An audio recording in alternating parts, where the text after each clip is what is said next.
kind of got burned out about it, you know, and I thought maybe it's time to stop. So I went in different directions. I started painting again, and I started playing with paper and constructing things out of paper, and even a little scrapbooking, but not traditional scrapbooking. I actually build stuff.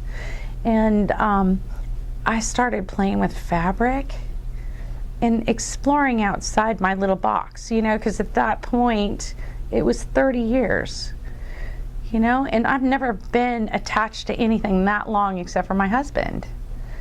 So, and I used to be the kind of artist when I first started, I wanted to try everything, I wanted to do everything, I wanted to try this, I wanted to try that.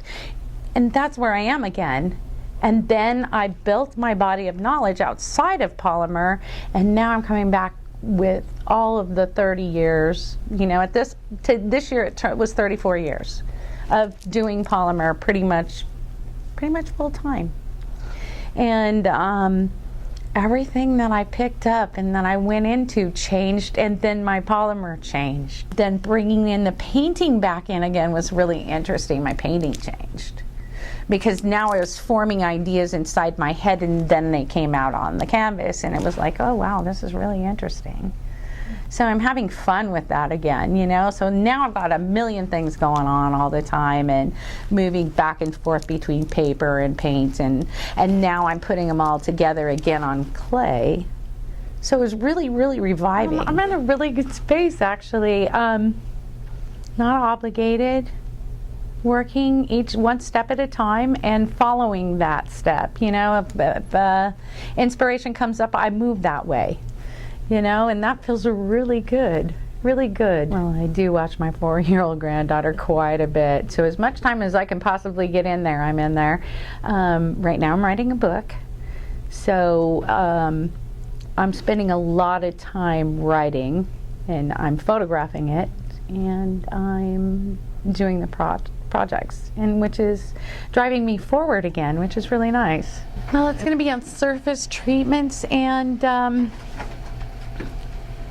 handling, you know, like not really about caning, but applying caning as a surface treatment or caning as an imitative technique.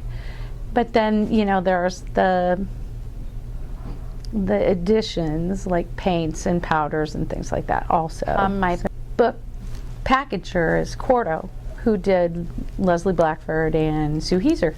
Well, we still have the Clay Factory. We're still around, clayfactory.net, but now we have the hoarderscloset.etsy.com, and we have craftysellers.etsy.com, and there's a mariesegal.etsy.com, and then there's just mariesegal.com.